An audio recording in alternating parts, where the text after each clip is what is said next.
बिल्कुल, देखिए जब भी लड़ाई पाकिस्तान के साथ हमारे भारत की हुई है, अच्छी तरह से ठुकाई पिटाई उसकी हुई है। लेकिन एक कहावत है ना कि जो लातों के बुत बातों से नहीं मानते हैं। जब तक उसकी पिटाई रहे तो हमेशा पर डिपेंड नहीं है। ये ब्रह्मोस मिसाइल ने सभी दुनिया को दिखा दिया कि हमारे पास सुपरसोनिक क्रूज मिसाइल है, जो एमिंग है, जहां पर उसको लॉक करोगे वहीं पर जा गिरेगी, वहीं पर मारेगी। इसमें कोई इफ बट नहीं है। तो हमारे सारे हथियारों की टेस्टिंग हुई है। हमने चेक कर लिया कि हमारे हथियार कितने निपुण हैं, कितने सटीक निशान है। हमको पूरा अपने हथियार को बनाने वाले फैक्ट्री, हथियार का उपयोग करने वाले हमारी सेना को ये विश्वास हो गया है कि हम बिल्कुल सक्षम है। जहां बोलोगे वहीं मारेंगे, घुस के मारेंगे और आपको निशान सटे साठम समाचार जो सट होता है उसके साथ सट्टा करनी पड़ती है। पाकिस्तान के तो पता लग गया कि यदि हम आप गर्दन उठाएंगे तो हमारा सर कट जाएगा। उसको ये पूरा पता हो गया। अभी जो उसको पर बड़ा अभिमान था ना, गुमान था कि हमारी सेना, हमारे आर्मी है, तो सब उसका नेस्तनाबूद कर दिया। सेना ने शानदार काम किया, जितनी प्रशंसा की जाए हम बिल्कुल रोम रोम से उनकी प्रशंसा करते हैं। और हमारे देश के लाडले ऐसे तैयार हों कि जो दुश्मन हमारे देश की तरफ आंख सोचता है उसको कुचल देना चाहिए कभी भी। तो लग रहा है थोड़ा और मौका मिला होता तो आप नौका विहार नहीं पीओके टहल नहीं 10 घंटा और मिल गया होता तो पीओके हमारे पास होता। इस तरह से भारतीय सेना ठोक रही है। नहीं, भारतीय सेना तो बहुत अच्छा करारा जवाब दिया कि आपको जगने से पहले, अटैक करने से पहले उन्होंने सोते ही आपको बता दिया कि आप जग नहीं सकते हो। ठीक नहीं होगा, लेकिन वास्तविकता यही है कि धर्म के नाम पे ही बंटवारा हुआ था और धर्म के नाम पे ही आज भी काम हो रहा है। वो आप जान रहे हैं, आपको हमें नहीं कहना कौन पार्टी के धर्म का पल्ला पकड़ती है और कौन पार्टी जात का पकड़ती है। ऑपरेशन सिंदूर के तहत जिस तरह से भारतीय सेना ने पाकिस्तान में घुस के अटैक किया, पूरी दुनिया में, पूरे विश्व में भारतीय सेना की वाहवाही हो रही है। जिस तरह से भारतीय सेना ने पाकिस्तान में घुस के 9 आतंकी ठिकानों को नेस्तनाबूद कर दिया, पाकिस्तान के 11 एयरबेस को खत्म कर दिया, आज पूरी दुनिया में भारतीय सेना की चर्चा है। जो रसिया भारत को S-400 देते समय ये कहा था कि इसका सक्सेस रेट 90% रहेगा, भारतीय सेना ने 100% करके दिखाया। आकाश जो कि भारत का स्वदेशी एयर डिफेंस है, उसने कमाल कर दिया। और जिस चाइना को अपने HQ-9 एयर डिफेंस पे बड़ी गुमान थी, वो खुल ना सका, पूरा फेल हुआ। और जिस पाकिस्तान को बार बार ये धमकी देता था कि मेरे शानदार मिसाइल हैं, फतेह 1, फतेह 2, शाहीन, अगर वो भारत में गिरे तो मलबा भी बन के गिरे, राख बन के गिरे। और भारतीय सेना ने अपना जिस तरह से शौर्य दिखाया, पराक्रम दिखाया, पाकिस्तान को नेस्तनाबूद कर दिया। भारत केवल पाकिस्तान से नहीं लड़ रहा था, टर्की से भी लड़ रहा था, चाइना से भी लड़ रहा था। जिस टर्की को अपने ड्रोन पे बड़ा गुमान था, घमंड था कि मेरे ड्रोन इतने खतरनाक है कि वो रडार में नहीं आएंगे, किसी भी एयर डिफेंस सिस्टम के छलावे में नहीं आएंगे, अगर वो भी टर्की के ड्रोन भारत में गिरे तो मलबा बन के गिरे, राख बन के गिरे। तो भारतीय सेना के शौर्य को सब लोग सलाम कर रहे हैं, भारतीय सेना के शौर्य को, के पराक्रम को सब लोग सलाम कर रहे हैं। और आज भारत 3 देशों को हराने के बाद पाकिस्तान, टर्की और चाइना को आज चारों तरफ वाहवाही है। एक तरफ भारतीय जनता पार्टी सेना के सम्मान में तिरंगा यात्रा निकाल रही है, तो कांग्रेस जय हिंद यात्रा निकाल रही है। और कांग्रेस के भी कुछ प्रश्न नरेंद्र मोदी से हैं, सरकार से हैं। जैसे जैसे इंटरव्यू बढ़ता जाएगा, हम विपक्ष के सवाल के साथ भी जनता के साथ हाजिर रहेंगे और उनसे बातचीत करेंगे। औपचारिकता के लिए मेरा नाम है शशि भूषण तिवारी और आप इस समय 1080 टाइम्स देख रहे हैं। भाई साहब से बातचीत करें, टोपी में आप बड़े स्मार्ट लग रहे हैं। आपका नाम? मेरा नाम BR पाठक है, विद्या रत्न पाठक मेरा पूरा नाम है। पाठक जी, जिस तरह से ऑपरेशन सिंदूर के तहत भारतीय सेना ने पाकिस्तान में घुस के तांडव मचाया, पाकिस्तान को नेस्तनाबूद कर दिया, आप क्या कहना चाहेंगे? ऑपरेशन सिंदूर के तहत पाकिस्तान की बढ़िया से कुटाई हो गई है या और होने की जरूरत है? देखिए, मेरा विचार ये है कि जिस तरह से आज़ादी की लड़ाई में नरम दल और गरम दल दोनों के सहयोग से आज़ादी प्राप्त हुई, इसी तरह कूटनीति और सेना का मूवमेंट दोनों साथ साथ होना चाहिए था। तभी किसी भी शत्रु राष्ट्र को या जो बुरा चाहता है उसको उसका सही ट्रीटमेंट हो सकता है। अगर आप एकांकी करेंगे या तो आप उसको नेस्तो नाबूद कर देंगे सेना के सहारे, तो वो खत्म हो जाएगा। वो भी एटमी पावर संपन्न देश है। अगर अभी इंडिया टुडे का लेटेस्ट अंक जो हमने देखा है, कल एक सरसरी नज़र से देखा कि कहीं गलती से ब्रह्मास अगर उसके एटम उस पर गिर जाता, जो उसका सेंटर है भंडारण पर गिर जाता, उससे टीवी और इस मीडिया से दूर रहता हूँ। मैं सिर्फ अखबार पढ़ता हूँ और कुछ एक मैगजीन कभी-कभी देख लेता हूँ। तो अखबार के माध्यम से जो भी मुझे जानकारी होती है, उस जानकारी के ग्राउंड पे, उसके बिना पे मैं जो मैंने अपना विचार व्यक्त किया, वो सिर्फ है कि मैं प्रिंट मीडिया पे ही लिखता हूँ, वो विश्वास भी करता हूँ। क्योंकि इसमें फेक चैनल में बहुत सारी विचारधाराएँ आती हैं, वो सटल्ला बन जाती है, आदमी का दिमाग भरता हो जाता है। 72 टू देखिए तो 72 तरह का विचार आता है। तो ये नहीं, बस सिंगल पे करिए और अपने विवेक का आप विश्लेषण से इस्तेमाल कीजिए, तब आप कोई अवधारणा को फ़ॉर्म कर पाएँगे। मेरा उदाहरण है कि कूटनीति इसमें ज़्यादा प्रभावशाली है बनस्पति की सेना के द्वारा से उसको प्राप्त कर लेना। कल को अगर एक सपोज कीजिए कि हमने जो आज़ाद कश्मीर जिसको वो कहते हैं पाकिस्तान ऑक्युपाइड कश्मीर, उसको अगर कर लिया, अपने कब्जे में कर लिया, तो जाहिर सी बात है कि वहाँ की जो नागरिक हैं वो भी हमारी हमारी हमारी ही देश में मुल्क में मिल जाएंगे। तो एक जरा सा जिसको कहना संवैधानिक रूप से ठीक नहीं होगा, लेकिन वास्तविकता यही है कि धर्म के नाम पे ही बंटवारा हुआ था और धर्म के नाम पे ही आज भी काम हो रहा है। वो आप जान रहे हैं, आपको हमें नहीं कहना कौन पार्टी किस धर्म का पल्ला पकड़ती है और कौन पार्टी जात का आपसे एक पकड़ती प्रश्न है। कर देंगे तो आप और अच्छा बोलेंगे, अच्छा बोल ही रहे हैं। उन नरपिचासों ने, आतंकवादियों ने, हरामखोरों ने पहलगाम में जिस तरह से निहत्थे हिंदुओं को धर्म पूछकर मारा और उनसे कलमा पढ़वाया, अगर वो ना पढ़ सके तो मारा, उनका पैंट खोल के उनका वो चेक किया गया। और उन आतंकवादियों ने, जब वो एक महिला ये कहती है कि मुझे क्यों छोड़ रहे हो, जब उसके पति को उन आतंकवादियों ने मारा, तो उन आतंकवादियों ने कहा कि जाकर मोदी को बता देना, हिंदुस्तान को बता देना। और भारत की तरफ से 2 महिलाएं आती हैं, सोफिया कुरैशी कर्नल और विंग कमांडर व्योमिका सिंह। और पाकिस्तान की बर्बादी, पाकिस्तान में घुस के किस तरह से सेना ने पाकिस्तान के टुकड़े किए, मिट्टी में मिलाया पाकिस्तान को, पूरी दुनिया को बताती हैं। जब ये खबर आपको सुनाई पड़ी और आपने देखा तो आपको कैसा लगा? मुझे बहुत अच्छा लगा कि जो पॉलिसी इन्होंने अख्तियार की, जैसे धर्म के नाम पे ही दो ड्यूअल नेशन थ्योरी जो अंग्रेजों ने वो की, वो धर्म के नाम पे बांटा।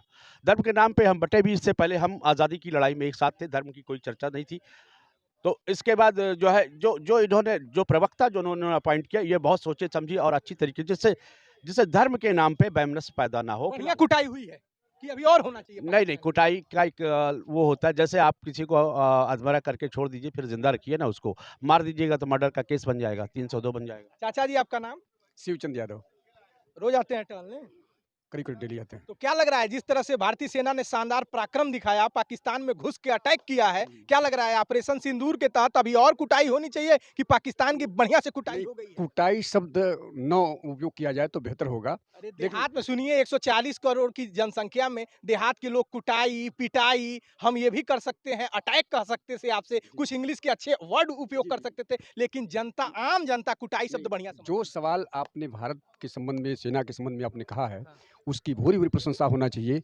ये देश के गौरव को बढ़ाए हैं और इनको जितना बढ़ जाए, जितनी प्रशंसा की जाए, उनके काबिल तारीफ होना चाहिए। विपक्ष तो कह रहा है कि दुनिया की चौथी अर्थव्यवस्था भारत, भिखमंगा पाकिस्तान 50वें स्थान पे, कटोरा लेके हमेशा तैयार रहता है।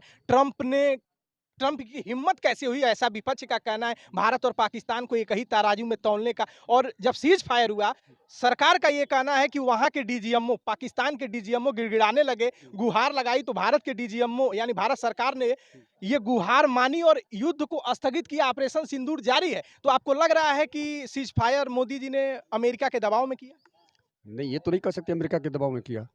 ये तो नहीं कर सकते अमेरिका दबाव किया। इनके जो मन में था, जो इनके अंदर काबिलियत थे, उस हिसाब से उन्होंने निर्णय लिया। राहुल गांधी के बयान को कैसे देखते हैं? उनका कहना है कि ऑपरेशन सिंदूर के पहले सूचना पाकिस्तान को दे दी गई, अब सरकार बताए कि हमने कितने एयरक्राफ्ट खोए, राफेल खोए। ऐसा है कि राहुल गांधी चाहे जितनी राजनीतिक पार्टियां हों, वो अपने-अपने चश्मे से देखते हैं। उस पर मेरा कोई कमेंट नहीं है। यही तमाम जनता है, हर सवाल पूछेंगे तो अपने हिसाब से, अपने दिमाग से, अपने ज्ञान से उसका उत्तर देंगे। सेना ने शानदार काम किया। सेना ने शानदार काम किया, जितनी प्रशंसा की जाए, हम बिल्कुल रोम-रोम से उनकी प्रशंसा करते हैं और हमारे देश के लाडले ऐसे तैयार हों कि जो दुश्मन हमारे देश की तरफ आँख दिए सोचता है, उसको कुचल देना चाहिए। कभी भी भविष्य में। आपको लग रहा है थोड़ा और मौका मिला होता तो आप नौका विहार नहीं, पीओके टहल रहे होते? नहीं, ऐसी बात नहीं। 10 घंटा और मिल गया होता तो पीओके हमारे पास होता, जिस तरह से भारतीय सेना ठोक रही थी। नहीं, भारतीय सेना तो बहुत अच्छा करारा जवाब दिया कि आपको जगने से पहले, अटैक करने से पहले उन्होंने सोते ही आपको बता दिया कि आप जग नहीं सकते हो। सेना ने शानदार काम किया। शानदार काम किया। कुछ और लोग हैं, उनसे बातचीत कर लेते हैं। आप लग रहा है सबसे जोरदार योगा कर रहे हैं। आपका नाम? सुभाष चंद्र द्विवेदी। द्विवेदी जी, क्या लग रहा है कि जिस तरह से भारतीय सेना ने पाकिस्तान में घुस के तांडव मचाया, लग रहा है कि कुछ और समय रहा होता तो पीओके हमारे पास होता? नहीं, बात तो आपने सही कहा कि भारतीय सेना ने बहुत ही गौरवशाली और अच्छा काम किया है।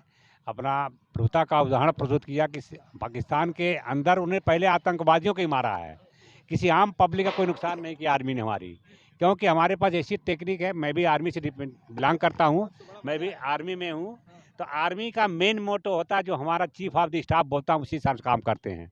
जो हमारी तीनों सेनाएं थी, उनको ये पूरा एम मिल गया था कि आपने किसी आम पब्लिक का नुकसान नहीं करना, जहाँ से आतंकवाद इनका पनप रहा है उसी जगह अटैक करना। तो हमारे पास ऐसी टेक्निक का उपयोग करते हमने उनके पिन पॉइंट पर अटैक किया। उनकी जो कमर की रीढ़ की हड्डी होती है, मेन बोन, उसे तोड़ने का कष्ट किया। लेकिन ये लड़ाई जो बाद में पाकिस्तान में खलबली मच गई, उसने क्या किया, हमारे ऊपर युद्ध का आक्रामक बना दिया। इसको डिफेंड करने के लिए हमारे आर्मी ने और अच्छा कुशल किया, ब्रह्मोस मिसाइल का उपयोग किया, जिससे पाकिस्तान घबरा गया और अमेरिका के पास भागा। अमेरिका के डोनाल्ड ट्रंप साहब ने बिचौलिया बनकर मध्यस्थता करके सीज फायर करा दिया। ये सीज फायर भी दोनों देशों के लिए ठीक रहा। लड़ाई किसी भी समस्या का विकल्प नहीं है। आपसी बातचीत से, आपसी सहानुभूति से। सब लोग कहते हैं कि युद्ध नहीं होना चाहिए, लेकिन जब कोई अति कर दे तो उसको ठोकना भी चाहिए। बिल्कुल सही बात बोले, शस्त्र और शास्त्र दोनों साथ चलता है। आप तो आर्मी में रहे, कब रिटायर हुए? मैं 2008 में रिटायर हुआ हूँ। कारगिल के युद्ध में? हाँ, ओपी विजय में था। ओपी विजय तो कुछ बताइए। विजय बढ़िया बढ़िया पाकिस्तान की ठुकाई हुई थी। हाँ बिल्कुल। देखिए, जब भी लड़ाई पाकिस्तान के साथ हमारे भारत की हुई है, अच्छी तरह से ठुकाई पिटाई उसकी हुई है। लेकिन एक कहावत है ना कि जो लातों के भूत बातों से नहीं मानते हैं, जब तक उसकी पिटाई पिटाई तो हमेशा बिट झाड़ के खड़ा हो जाएगा। उसका कोई जो आदमी बेशर्म हो गया, बेहया हो गया, उसको कुछ भी बोलो उसको फर्क नहीं पड़ने वाला है, वो फिर तैयार हो जाएगा। अभी उसके अंदर पाकिस्तान की सबसे बड़ा ड्रॉबैक है कि पाकिस्तान की मूल जो उनका प्रजातंत्र है वो सब आर्मी के अंदर है। आर्मी जैसा चाहे वैसा प्रजातंत्र करता उनका है। उनका एक बयान सुन रहे थे वहाँ के प्रधानमंत्री का, अजरबैजान में वो अपने देश के बारे में बता रहे थे, कह रहे थे कि हम लोग पाकिस्तान मतलब आसिम मुनीर और आसिफ, इन लोगों ने ये तय किया कि फज्र की नमाज पढ़ने के बाद, मतलब सुबह की नमाज पढ़ने के बाद हम लोग भारत पे जोरदार अटैक करेंगे। अभी हम लोगों ने हम लोग सोच ही रहे थे, ऐसा पाकिस्तान के पीएम का कहना है, तब तक भारतीय सेना ने ऐसा अटैक किया कि उनके 11 एयरबेस तबाह हो गए। और जिस नूर खान एयरबेस पे बड़ा घमंड था पाकिस्तान को, वो नेस्तनाबूद हो गया। तो अब तो वही सबूत दे रहे हैं कि पाकिस्तान भारतीय सेना घुस के ठोकी, बढ़िया ठोकी और पाकिस्तान को मिट्टी में मिला दिया। बिल्कुल सही बात है। आदमी कब तक छिपाएगा कोई चीज़? सत्य कभी छिपता नहीं है। वो हमेशा आप आज नहीं, कल नहीं, परसों उसको बोलोगे, बताओगे। उनका नुकसान तो हुआ ही है, क्योंकि हमारी आर्मी का मुझे पहले पता कि हमारा एम पहले था कि उनके मेन बेस को अटैक करो। पाकिस्तान को बहुत बड़ा गरूर था, हम एटॉमिक एनर्जी वाले हैं। आपका जो नूर बेस खान पर अटैक हुआ, हमारे ब्रह्मोस मिसाइल का इतना तगड़ा उसका एमिंग था कि हमने नूर बेस पहले एमिंग किया। हाँ, सरगोता ठोक दिया। हाँ, वो सब रखा था। लेकिन हमारे आर्मी का मेन मोटो था कि ज़्यादा धन मन का नुकसान हो, कि उनका आतंकी जहाँ पर उनके आतंकी ठिकाने उनका नुकसान किया जाए। बताइए, आप आर्मी में हैं, मैं बार-बार ये यूज़ कर दे रहा हूँ। जब मॉक ड्रिल हो रहा था चारों तरफ, तो एक आर्मी के तौर पे आपको अगर वहाँ जाने का मौका मिला होता तो? नहीं, हम लोग तो जब रिटायर होते हैं हम लोग दिया जाता है कि भाई आपको बुलाया जाए तो आना पड़ेगा। हमको बुला दिया, हम पक्का जब कार्रवाई करते हैं। पाकिस्तान, भिखमंगा पाकिस्तान, ये देख लो जितने तुम्हारे यहाँ सेना है उतने यार हमारे यहाँ रिटायर लोग टहल रहे हैं। तो तुम ये सोच लो कि जो तुमने लगभग 6 लाख, साढ़े 6 लाख की सेना है पाकिस्तान के पास, उतने लोग हमारे पास यहाँ टहल रहे हैं, हमारे आर्मी के जवान, और देखिए एकदम स्वस्थ हैं और फिट हैं। तो आपको लग रहा है कि जिस तरह से भारतीय सेना ने पराक्रम दिखाया है, जिस तरह से पूरी दुनिया में चर्चा का विषय है, चाइना के HQ-9 जिस पे बड़ा घमंड था, उसका एयर डिफेंस सिस्टम था, उसको भारतीय सेना ने लाक कर दिया। राफेल ने तांडव मचाया, जगुआर जो हमारे थे, मिराज थे हमारे।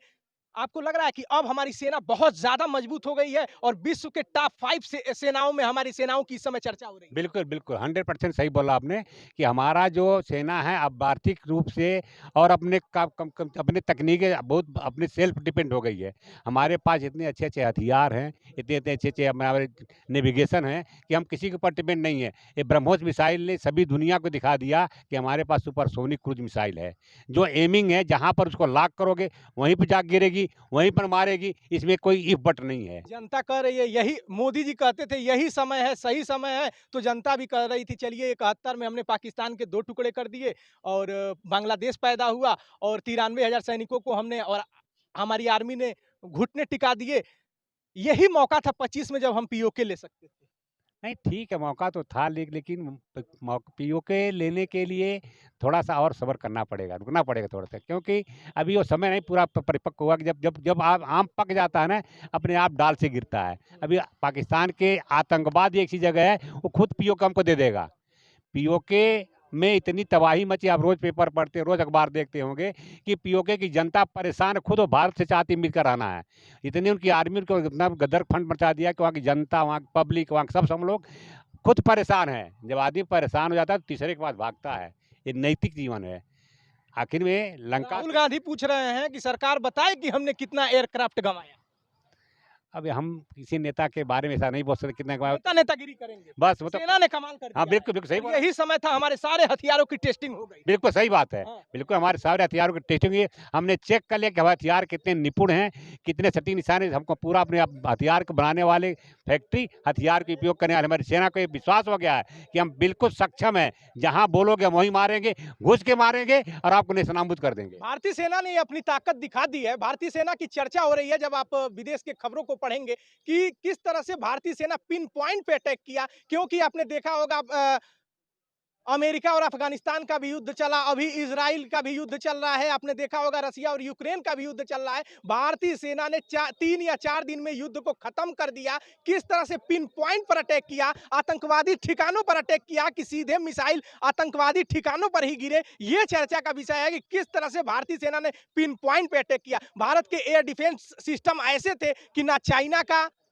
टर्की का, पाकिस्तान का जो मिसाइल ड्रोन था वो भारतीय सीमा में ना आ सके, अगर वो आए तो राख बन के गिरे। बिल्कुल बिल्कुल सही बात है। हमारी आर्मी के पास जो L-70 गन है, JU-23 लगी थी, उसका मेन काम है कि एयर डिफेंस सिस्टम इतना मजबूत था, इतना परिधि बना दिया था कि पाकिस्तान का कोई मक्खी भी उधर आ सकती थी। मिसाइल की बातें छोड़ दो, हमारे जो एयर डिफेंस सिस्टम इतने परिपूर्ण लगाए थे, इतने सुपरसोनिक जगह लगे थे कि पाकिस्तान पर नहीं मार सकता था। हमारा जो सिस्टम हमने किया, उनका इंटरनल लाके हम खोल दिया, उनका जो सर्वोधा में हमने गिराया तो वहाँ से परमाणु का जो रखा हुआ भंडार बहुत कम दूरी पे था। लेकिन हमारे आदमियों ने, हमारे वैज्ञानिकों ने इतना सेटिंग किया कि सरगोधा एयरफोर्स खराब हो, उनका परमाणु बम ना खराब हो, क्योंकि परमाणु किस बम तरह से हमारे नागरिकों को ये धर्म पूछ के निहत्थे हिंदुओं को मारा गया। भारतीय सेना ने कमाल कर दिया, बढ़िया कुटाई हुई। बिल्कुल बिल्कुल, एक कहावत है, आप सुने होंगे, सठे साठम समाचरित। जो सठ होता है उसके साथ सठारा करनी पड़ती है। पाकिस्तान के तो पक्का पता लग गया कि यदि हम आप गर्दन उठाएंगे तो हमारा सर कट जाएगा। उसको ये पूरा पता हो गया। अभी जो उसको पर बड़ा अभिमान था ना, गुमान था कि हमारी सेना, हमारे आर्मी है, तो सब उसका नेस्तनाबूद कर दिया। उसको पक्का कन्फर्म हो गया, ये पक्का विश्वास हो गया कि भारतीय सेना में जब जब तुम हाथ लगाओगे तब तब तुमको मुँह खानी पड़ेगी। क्या लग रहा है, बढ़िया हुआ है ना? बहुत बढ़िया ये अभी ऑपरेशन सिंदूर जारी है जारी है। और पाकिस्तान से सटे जो 5 राज्य हैं वहाँ मॉक ड्रिल चल रहा है। पाकिस्तान फिर परेशान हो गया। फिर आ हाँ, जाइए, आ जाइए। उसकी परेशानी बढ़ गई हाँ। और ऐसा होना चाहिए। हाँ।